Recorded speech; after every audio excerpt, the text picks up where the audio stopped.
तो दो चरों में रैखिक समीकरण हमारे पाठ का नाम है पाठ 3। दो चर मतलब दो वेरिएबल, रैखिक मतलब घात एक, और समीकरण मतलब जिसमें बराबर का निशान। और लास्ट में लिखा है युग्म। क्या लिखा है? युग्म मतलब जोड़ा यानी पेयर। यानी हमारे पास दो चरों में रैखिक समीकरण युग्म होगा जिसके बारे में हमें अध्ययन करना है। युग्म तो बाद में, पहले हम दो चरों में रैखिक समीकरण देख लेते हैं क्या होगा। वो दो चर होंगे x और y। वो समीकरण होगी ax plus by plus c बराबर। ये समीकरण भी है क्योंकि इसमें बराबर का निशान है। इसमें चर भी है। चर का मतलब क्या होता है अंग्रेजी में? वेरिएबल। ठीक है, वो वाला चर नहीं, वो भैंस चलती है, वो वाला चर नहीं है। ठीक है, चर मतलब वेरिएबल। कौन है वेरिएबल इसमें? ठीक। ये जो a और b हैं इन्हें कहते हैं, क्योंकि a x को गुणा कर रहा है, चर को गुणा कर रहा है, इसे कहते हैं x का गुणा बराबर। b y को गुणा कर रहा है, और जिसे कोई गुणा नहीं कर रहा उसे कहते हैं अचर। अचर का मतलब वो नहीं जो खाना नहीं खाता वो चरता नहीं। अचर का मतलब है कांस्टेंट, जिसका मान कभी भी नहीं बदलता। ठीक है, अचर की इंग्लिश है कांस्टेंट। अचर पद है यहाँ पर c। अगर मैं इस पाठ के नाम में से युग्म हटा दूं तो दो चरों में रैखिक समीकरण ये होते हैं जिसमें दो चर x और y होते हैं। कुछ x का गुणांक होता है, कुछ y का गुणांक होता है, कुछ अचर पद होता है, वो जुड़िया घट रहा हो। तीन पद हमारे पास होते हैं, कभी कभी एक पद नहीं भी होता है। कभी कभी किसी में मान लो एक ही पद है x, वो कह रहा है दो चर में है समीकरण। मान लो उसने कह दिया कि x प्लस 3 बराबर 0 दो चरों में रैखिक समीकरण है। इसमें चर तो एक ही दिख रहा है, और ये कह रहा है कितने चरों में? ये दो चरों में।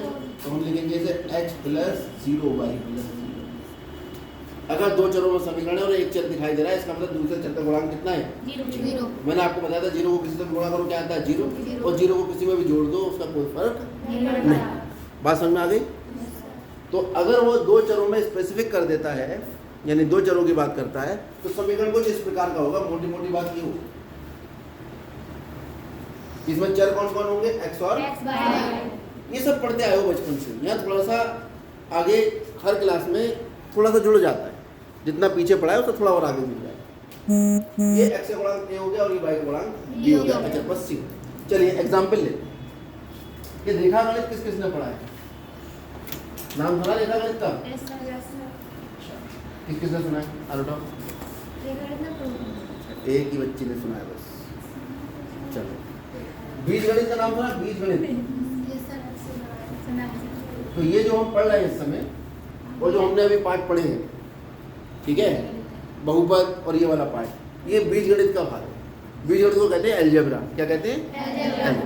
एक होती है ज्योमेट्री। ज्योमेट्री तो सुना होगा। ज्योमेट्री को ही हिंदी में कहते हैं रेखा गणित। ठीक है, ज्योमेट्रिक मैथमेटिक्स, उसे क्या कहेंगे हम? रेखा। तो ये जो पाठ है हमारा, ये बीज गणित और रेखा गणित उन दोनों को जोड़ देगा। जबकि बीज गणित अलग चीज होती है और रेखा गणित अलग। ये बीज गणित और रेखा गणित दोनों का कंबाइंड चैप्टर है। ग्राफ के बारे में जानते हो? जानते हो? तो ग्राफ जो होता है हमारा, उसमें ये दो रेखाएं होती हैं, एक दूसरे पर होती है। इसे कौन सा अक्ष कहते हैं? एक्स अक्ष। और इसे कहते हैं वाई अक्ष। ये दोनों एक दूसरे को जीरो बताते हैं, जिसे मूल बिंदु कहते हैं। यहाँ पर एक एक सेंटीमीटर दूर आप निशान लगा लीजिए, नहीं तो ग्राफ में लगे हुए होते हैं। देखो पीछे से कॉपी उठाओ, यहाँ एक कॉपी रख लीजिए। ग्राफ हम दिखा देते हैं। ग्राफ ऐसा बहुत से बच्चे ऐसे होंगे जो दिखा नहीं।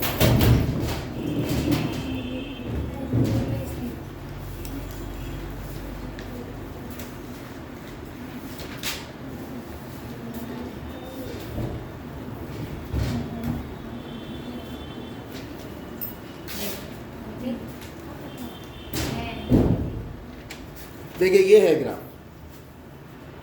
ठीक है। इसमें एक ये रेखा समझ लीजिए और एक ये समझ लीजिए। चाहे इसके बीच में हम कोई रेखा खींच दें,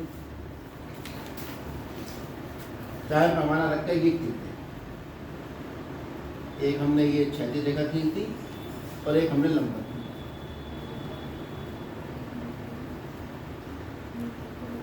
और ये सब कितनी अब हम इसमें बॉक्स दिखाई दे रहे हैं, ये 1 हो गया, ये 2 हो गए, 3 4 5 6 7 8, ये 1 2 3 4 5 6 7 8, ये -1 -2 -3 -4 -5 -6 -7 नीचे की तरफ -1 -2 -3 -4 -5 -6 कुछ इस प्रकार का है। इसमें ये जो क्षैतिज रेखा है इसे एक्स अक्ष कहते हैं और ये जो रेखा है इसे वाई अक्ष कहते हैं। ये दोनों जहाँ काटती है उसे मूल बिंदु कहते हैं। उसके सीधे हाथ की तरफ 1-1 सेंटीमीटर दूर निशान बने हुए हैं, दिख रहा है बॉक्स बने हुए हैं। ये सब 10 भागों में विभाजित है। तो जो बड़ी मोटी मोटी लाइन है वो 1-1 सेंटीमीटर दूर है। तो 0 से इधर 1 2 3 4 और 0 के बाईं ओर -1 -2, ऐसे 0 से ऊपर 1 2 3 और 0 से नीचे -1 -2 एक्चुअली ऐसा ग्राफ पेपर होता है, उसी पे होता है ये। अब बोर्ड पे तो ग्राफ पेपर है नहीं, मैं बोर्ड पे सिखा रहा हूँ आपको। दिमाग में आप यही रखना कि ऐसा ग्राफ पेपर पे हम ये सारे काम करने हैं। अभी हमारे पास नहीं है तो हम एडजस्टमेंट करके काम चला रहे हैं।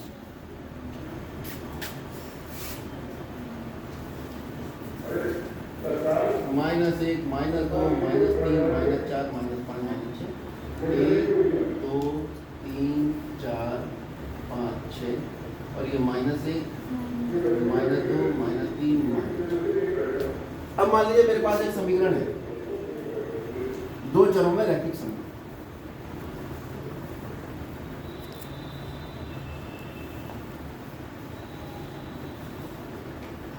वो समीकरण है x + y = 4। अगर मैं आपसे a b c के मान पूछूं तो कैसे बताओगे? मैंने कहा भाई इससे आप a बराबर b बराबर और c बराबर बताओ। a जो है वो हम देख रहे हैं, ये हमारी सामान्य समीकरण है। इसमें a कौन है, किसका गुणांक है, b किसका गुणांक है, और c क्या है, किस स्थिति में है, जब सब एक तरफ। यहाँ तो बराबर 4 इधर हो रहा है, 4 बराबर के इधर ले आओ, कितना हो जाएगा ये x + y -4। और यहाँ पर जब 4 इधर आ गया तो क्या बचा, अब बताओ a का मान कितना है। a है x का गुणांक, x तो कौन गुणा कर रहा है, b y का गुणांक, और c क्या है, बात समझा ली। ऐसे ही अगर मैं मान लीजिए इसमें लिख रहा हूँ 3x + 2y - 3 = 0, यहाँ a का मान कितना है, b का 2 और c का मान लीजिए लिख रहे हैं 7x - 5y + 2 = 0। यहाँ पे b का मान बताओ कितना है, b का कहाँ मान,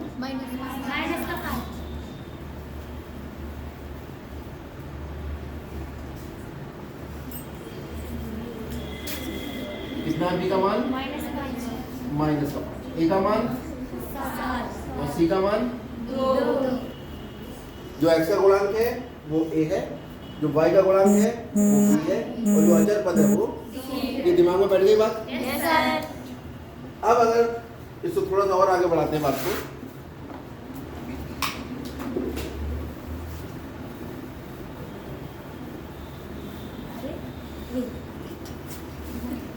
अब हम बात करेंगे रैखिक समीकरण के हल। ये रैखिक समीकरण के हल क्या होते हैं, इनको समझना पड़ेगा कि रैखिक समीकरण के हल हम कहते हैं किसको। रैखिक समीकरण के हल चर के वह मान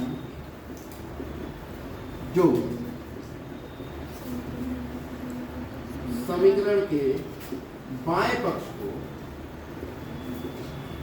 इसके बराबर कर दें, दाएं पक्ष के बराबर कर दे। बात चरों के वह मान, ठीक है, चर की जगह क्या लिखेंगे, चर, क्योंकि हमारे पास 2 चर है। कौन कौन, x और, जैसे ये समीकरण ले लीजिए एग्जाम्पल के तौर से x + y = 4। अब आप x और y के वो मान बताइए जिन मानों के लिए योग जो है 4 आता हो, LHS RHS के बराबर हो जाए। एक मान तो बड़ा आसान है, x = 0 और y बराबर 4 रख के देखो, x की जगह 0, y की जगह 4, 0 प्लस 4 4, तो 0 प्लस 4 बराबर 4, 4 बराबर 4 आ गया। LHS बराबर RHS। अगर मैं x प्लस y बराबर 4 समीकरण लूँ और x बराबर 0, y बराबर 4 इसमें 2 और 2 भी रख सकते हैं, x का मान 2, y का मान 2, 2 और 2 4, 3 और 1 रख सकते हैं, 1 और 3 रख सकते हैं, 5 और माइनस 1 रख सकते हैं, 5 में से 1 घटा हुआ 4 आएगा, 8 और माइनस 4 रख सकते हैं, 10 और माइनस 6 रख सकते हैं, माइनस 6 और 10 रख सकते हैं। ठीक है, यानी x का मान आपने ले लिया, मान लो x बराबर 12, तो y का मान क्या लेंगे, 4 आ जाएगा माइनस 8। ठीक है, अगर लेंगे तो आप रखो 12 माइनस 8 बराबर 4, यानी 4 बराबर 4। ये जो x और y के मान हैं, जिनको समीकरण में रखने पर LHS किसके बराबर हो जाता है, बायां पक्ष किसके बराबर हो जाता है, ये समीकरण के क्या कहलाते हैं, हल। ऐसे कितने मान संभव हो सकते हैं, अनंत। ठीक है, तो रैखिक समीकरण के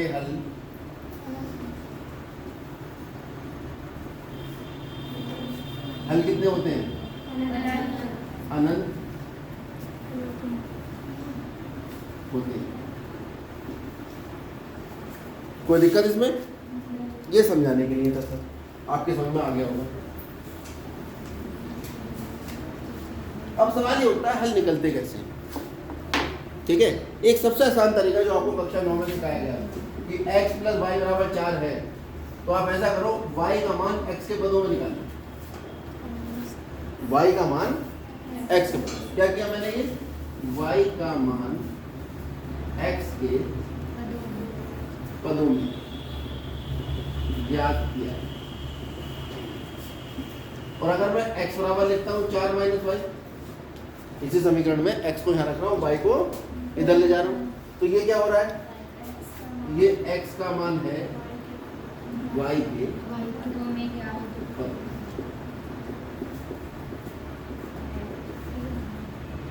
तो अगर आपको कोई समीकरण हल करनी है, एक तरीका तो ये है कि x का मान y के पदों में निकाल लो और y का मान x के पदों में, दोनों में से कोई एक काम करोगे। मान लीजिए मैंने यहाँ लिखा है x प्लस वाई बराबर 4 और y का मान निकाल लिया किसके पदों में, अब इसमें जो y है वो परतंत्र चल हो जाएगा और x जो होगा स्वतंत्र चल। स्वतंत्र मतलब आप जानते हो, इंडिपेंडेंट वेरिएबल। ठीक है, और ये हुआ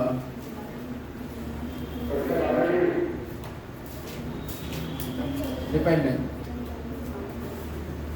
समझ में आ गई बात, ये पहला स्टेप है। अगर आप आसानी से निकाल सकते हो, जैसे एक समीकरण और ले लिया, मान लीजिए मैंने लिया 3x माइनस 7y प्लस 5 बराबर 3। अब इसमें क्या करें, किसका मान किसके पदों में निकालें, यहाँ तो आसानी से निकल रहा था।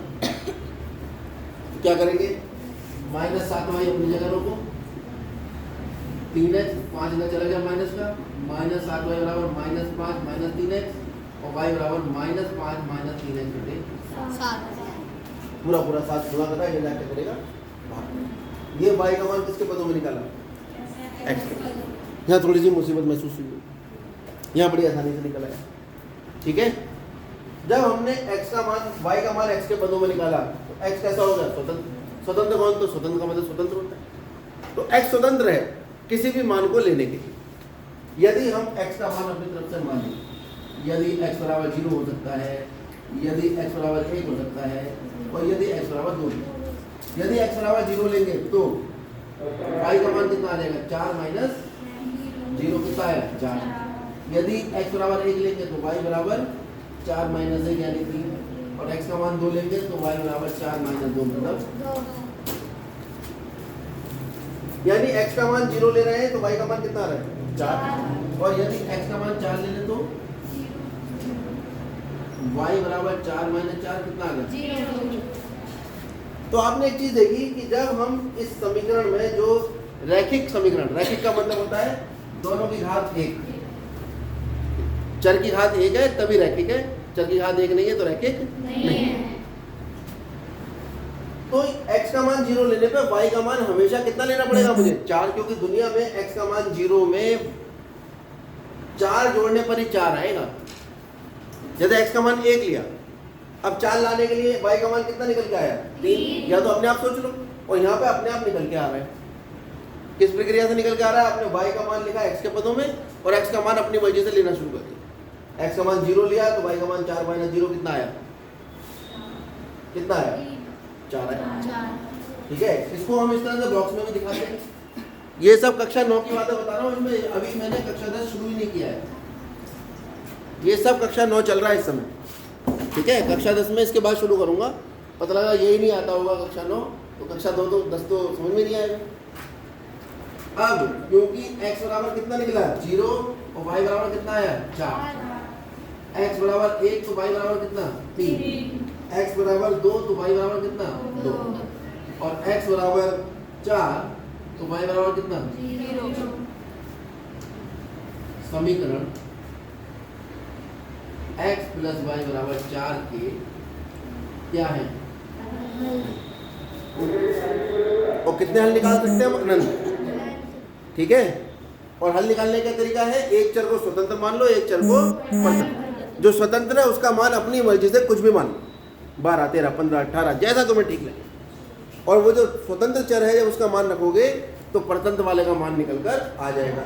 एक बात तो आपको समझ में आ गई होगी कि ये जो हल निकल के आ रहा है ये x और y के जोड़े के रूप में निकल के आ रहा है। x का मान जब 0 है तो y का मान कितना है? 4।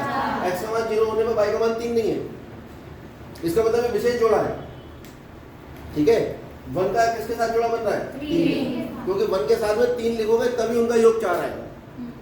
ठीक है, अब इन्हें हम ग्राफ, अगर मैं अच्छा बिंदु पढ़े आपने, अगर मैं कहूँ हल को मैं बिंदु के रूप में लिखूं तो उसे हल बिंदु कहते हैं। और बिंदु जो आपने पढ़ा होगा वो किस रूप में होता है? X Y. ब्रैकेट में पहले x लिखते हैं और कॉमा लगा के फिर y। ये है निर्देशांक ज्यामिति। अब जो हमारे पास समीकरण के हल थे, जो बीजगणित था, हम उसको किधर की तरफ लेके जा रहे हैं? रेखागणित की तरफ लेके जा रहे हैं। इन हलों का रूप जो है आप बिंदु का करें। अगर इसका बिंदु रूप लिखेंगे, ठीक है, इनका कौन सा रूप? बिंदु। हल बिंदु रूप क्या आएगा? 0,4। यहाँ क्या आएगा? यहाँ कितना आएगा? 2,2। ये कितना आएगा? 4,0। क्या 4,2 लिख सकता हूँ मैं हल इसका? नहीं, क्योंकि है ही नहीं। एक विशेष x के मान के लिए, हर समीकरण के लिए एक विशेष ही y का मान होता है। अच्छा ये बताओ कितने बिंदु निकल सकते हैं यहाँ से? करोड़ों, अनंत। उन अनंत बिंदुओं को जोड़ूं तो ऐसे भी जुड़ सकते हैं, ऐसे भी जुड़ सकते हैं, ऐसे भी जुड़ सकते हैं। ठीक है, कैसे भी जुड़ सकते हैं। अब हमने एक समीकरण एक उदाहरण के रूप में ली और समीकरण के हमने हल निकाले। उन हल का हमने कौन सा रूप ले लिया? बिंदु रूप। अब इस बिंदु को हम ग्राफ में लगाने की कोशिश करें। पहला बिंदु कितना है? 0,4। अगर हम ग्राफ में देखें तो ग्राफ में पहले x अक्ष पे चलते हैं तो y, x अक्ष पे ऐसे चलते हैं इस दिशा में, और y अक्ष पे ऊपर की तरफ चलते हैं। x अक्ष पे क्षैतिज चलेंगे और y अक्ष पर ऊपर नीचे चलेंगे। और चलना कहाँ से शुरू करते हैं? मूल बिंदु से। अब पहला बिंदु कितना है? 0,4।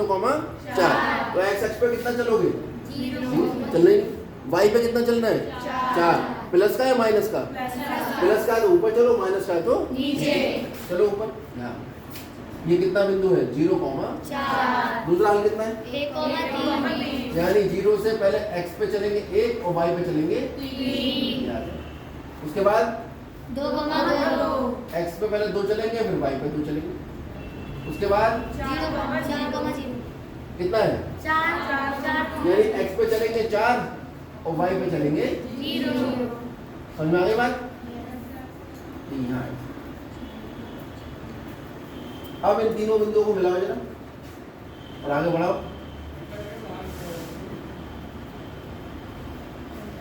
तो हमने देखा कि जितने भी हल थे, चाहे वो 1,3 था, चाहे वो 2,2 था, चाहे वो 4,0 था, और निकालो। आपका तो ग्राफ है हमारे पास, आप जब ग्राफ में निकालोगे तो आपको सारे बिंदु बिल्कुल साफ साफ दिखाई देंगे। देखो ग्राफ में भी लगा के दिखाते हैं।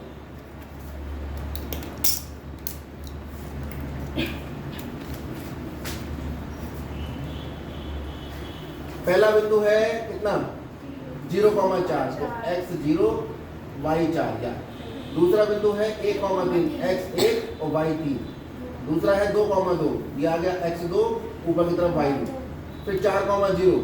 अब मैं पैमाना रख के मिला रहा हूँ क्योंकि बोर्ड पे तो हो सकता है मैंने एडजस्ट कर दिया, क्यों पैमाना रख के अगर मैं मिलाऊंगा तो ये सारे एक ही बिंदु पे आ गए, एक ही रेखा पे आ गए।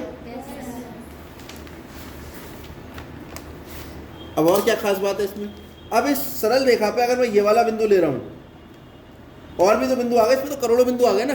मान लीजिए ये वाला बिंदु ले रहा हूँ मैं, ये बिंदु कितना है, इसका x कितना है, यहाँ देखो नीचे -2, y कितना है इसका 6, तो -2,6 हुआ, लगा के देखना इसमें -2 x का मान है, y का मान 6 में 2 घटाओ कितना आया 4। और लो बिंदु, चलो नीचे वाले बिंदु लेते हैं, हो सकता है ऊपर वाला बिंदु ले लिया हो, ये वाला बिंदु लेते हैं, ये इसका x कितना है यहाँ पे 6 और y कितना है इधर -2, 6, -2, x का मान 6 y का मान -2 लगाओ।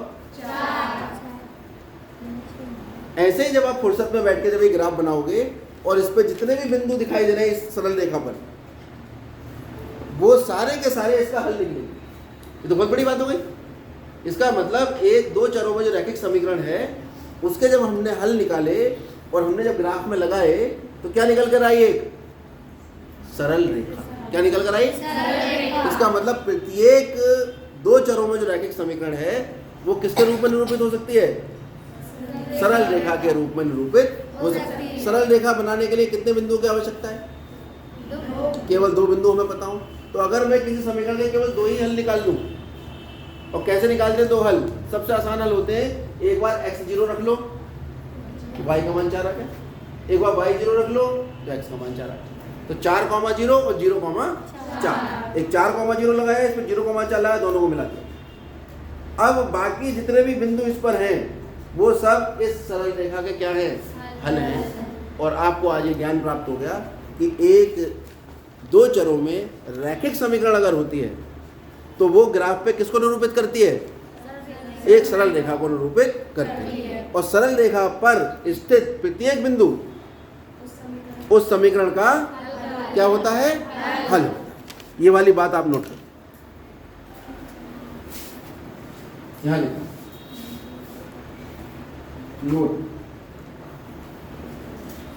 नोट तो समझते हो ना? कभी घर जाके पापा मम्मी से कहोगे एक नोट दे दो, नोट पे लिखना है। नोट का मतलब है एक डिब्बा बनाओ और उसके अंदर जानकारी वाली बातें लिख लो। बच्चे बहुत भोले होते हैं, कई बच्चे थे ऐसे। एक बच्चे ने कहा था हमसे, बोले सर पापा ने हमें नोट दिया ही नहीं, हमने ऐसे लिखा ही नहीं। प्रत्येक दो चरों में रैखिक समीकरण को शांत रहिएगा ग्राफ पर निरूपित करने से एक सरल रेखा प्राप्त होती है।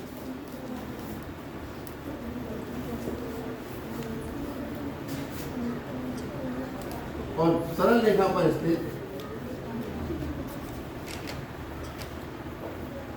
प्रत्येक बिंदु समीकरण का क्या होता है? हल होता है। अब एक शब्द का प्रयोग अक्सर किताबों में मिलता है कि बिंदु रेखा को संतुष्ट करता है। क्या होता है? क्या लाइन होती है? बिंदु रेखा को। तो यदि कोई बिंदु किसी रेखा को संतुष्ट करता है तो वो उसका हल होता है, तो वो उसका हल होता है। और आपको क्या अधिकार मिल जाता है? आपको अधिकार मिल जाता है कि उस बिंदु का x और y आप समीकरण में प्रतिस्थापित कर सकते हो। उरुज देखो डर। एक और नोट लिख लीजिए, नोट 2। यदि कोई बिंदु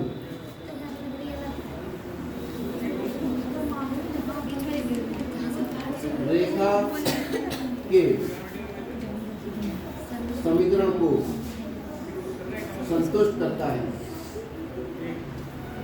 तो वह बिंदु